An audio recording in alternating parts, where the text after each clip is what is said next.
श्रोतेहो नमस्कार. चिंतन या कार्यक्रमात आज आपण ऐकणार आहोत डॉक्टर सुमन नवलकर यांचे विचार. आजचा विषय आहे शेजार धर्म. म्हणतात की नातेवाईकांपेक्षा शेजारी महत्वाचे. आपल्यावर कुठला कठीण प्रसंग आला तर पटकन आपल्या मदतीला धावून येतात ते शेजारीच. आपण घरातल्या घरात जरी कुठला आनंद साजरा करायचा ठरवला तरी शेजाऱ्यांना बोलवायला विसरत नाही, किंवा कधी विसरलो तरी शेजाऱ्यांना कुणकुण लागतेच. आणि मग कसलाही संकोच न बाळगता ते हजेरी लावतातच.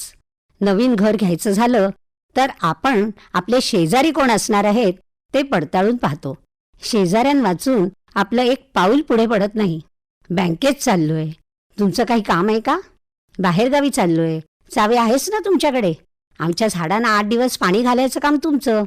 ही दागिन्यांची पेटी तुमच्या कपाटाच्या सेफमध्ये ठेवा आम्ही येईपर्यंत. सुनेला पोटात दुखायला लागलंय, हॉस्पिटलला घेऊन चाललोय. हो का? थांबा, गाडी काढतो. टॅक्सी नाही मिळायची पटकन. असे प्रेमळ संवाद शेजाऱ्यांमध्येच होऊ शकतात. शेजार धर्म हा शब्दच मुळी शेजाऱ्यांबरोबरचं नातं किती घट्ट असू शकतं ते दर्शवतो.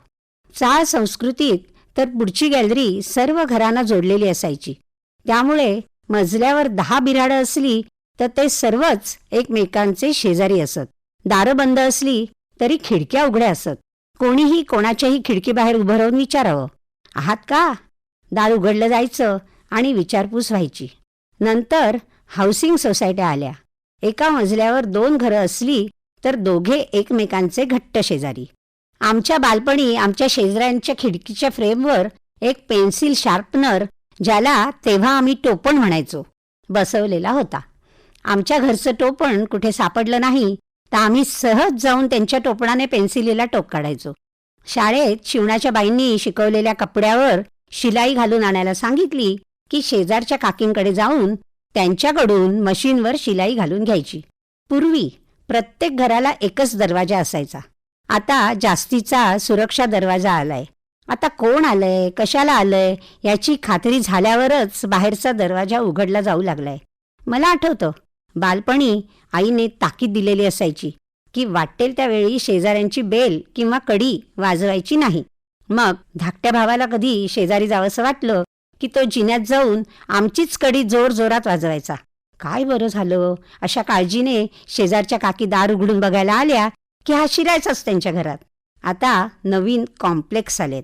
त्यात कोणाचा शेजारी कोण हे फक्त तळमजल्यावरच्या नावांच्या फलकांवरूनच समजू शकतं. एरवी आपला शेजारी कोण आहे, कसा दिसतो, काय करतो याचा पत्ताच नसतो कोणाचा कोणाला.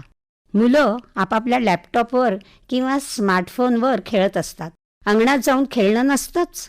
एकमेकांकडे जाऊन अभ्यास करणं, एकमेकांच्या मुलांना अभ्यासात मदत करणं, बाजारात जात असल्यास शेजाऱ्यांना भाजी आणून देणं, शेजारच्या मुलाला ताप आला तर त्याच्या कपाळावर थंड पाण्याच्या घड्या ठेवत बसणं, शाळेच्या नाटकात किंवा नृत्यात लागणारा एखादा कपडा शेजारच्या काकींकडे सहज उसना मागणं राहिलेलं नाही.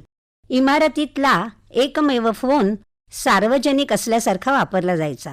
एकमेव टीव्ही हक्काने खुर्ची अडवून पाहिला जायचा. आता प्रत्येक जण आपापल्या मोबाईलवरून क्षणात मेसेज, फोटो, व्हिडिओ पाठवत असतो. जगात कुठेही दूर देशातल्या आप्तेष्टांच्या लग्न समारंभांना आपल्या घरात बसूनही उपस्थित राहता येतं. त्या अर्थाने शेजार धर्म या शब्दाची व्याप्ती किती वाढली. काही वर्षांनी कदाचित आपण तो आमचा जपानचा शेजारी, ती आमची अमेरिकेतली शेजारीण असे उल्लेख करायला लागू, यात काहीही शंका नाही. शेजार धर्म तोच आहे, पण त्याचं पालन करणारे बदललेत. शेजार धर्म. डॉक्टर सुमन नवलकर यांचे विचार आत्ताच आपण ऐकले चिंतन या कार्यक्रमामध्ये. या कार्यक्रमाला निर्मिती सहाय्य केलं होतं रत्ना मगरे यांनी आणि सादरकर्त्या होत्या ज्योत्स्ना केतकर. आणि याचबरोबर आजचा कार्यक्रम संपला. पुन्हा भेटूया उद्याच्या भागात. नमस्कार.